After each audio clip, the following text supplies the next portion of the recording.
What's up guys? This is Linus the Taiwanese who teaches Chinese online. I'm very glad to see you again because today we will talk about one of the most common questions beginner Chinese learners have. Should I learn traditional Chinese or simplified Chinese? This is a question I'm always asked by my students when we have our first lesson. If you are struggling with this very question, hopefully this video may be of help to you. Let's get to it. Question number 1. Where do you use traditional Chinese and simplified Chinese?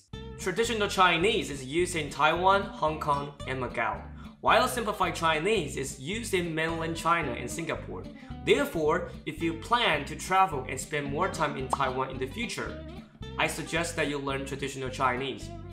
Conversely, if mainland China is more likely to be your destination, then learning simplified Chinese would be suitable. Question number 2. Should I learn Bopomofo or Pinyin? The transliteration system used in Taiwan is called Bopomofo, while only other Chinese-speaking areas use Pinyin. Most people are probably familiar with the Pinyin system, so let's quickly explain what Bopomofo is. Bopomofo is a transliteration system that focuses on transcribing the sound and the tones of Chinese characters using its own set of characters. These characters are completely different from Chinese characters. Pinyin, on the other hand, uses a romanization system where Chinese characters are transcribed using the Roman alphabet.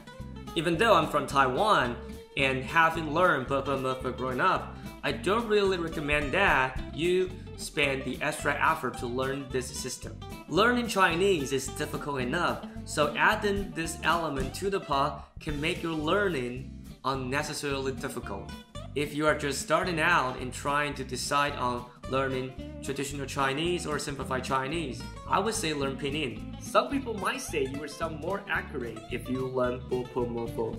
I cannot guarantee whether it is correct or not. I can only tell you that most mainland Chinese native speakers also learn Pinyin, and their pronunciation is still perfect. If you want to sound more like a native speaker, just find a teacher that will sorrowfully correct your pronunciation whenever you make a mistake. And by the way, if you're looking for private Chinese lesson, you can find me on italki, and the link is in the description. Question number 3. Can I learn traditional and simplified Chinese at the same time? It's not that you can't learn two systems at the same time, but the road to do so will definitely not be easy.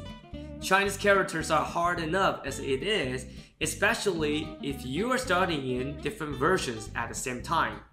My suggestion is that it's best to stick to one first and then move to the other one if you really aim to learn both of them. What's more, once you reach an advanced level, it won't take too much time for you to get used to the other one. In fact, not all characters are different, and the ones that are actually still look partially similar. With the language logic you have acquired, it won't be super difficult for you to recognize them according to the context. Question number 4.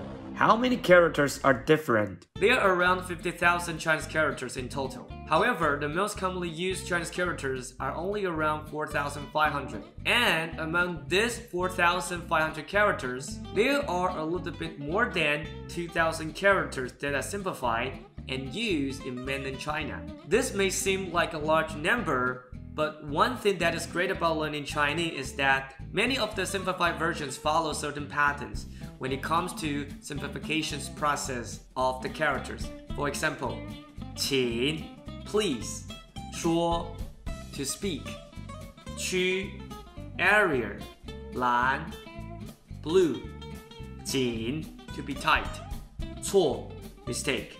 Can you spot the pattern? Let me know in the comments below. Also, a lot of the characters you learn are reused by combining them with other characters to form new words. Even with just a small amount of characters, you can actually learn a lot of words by combining them. So, don't get too hung up on these numbers. Thank you for watching this video. I hope my answers can provide some kind of guidance on your Chinese learning journeys. If you have any questions, you are always free to ask me down in the comments. If you like my content and would like to see more, make sure that you subscribe, like, and share. Have a wonderful day, and I will see you next time. Bye!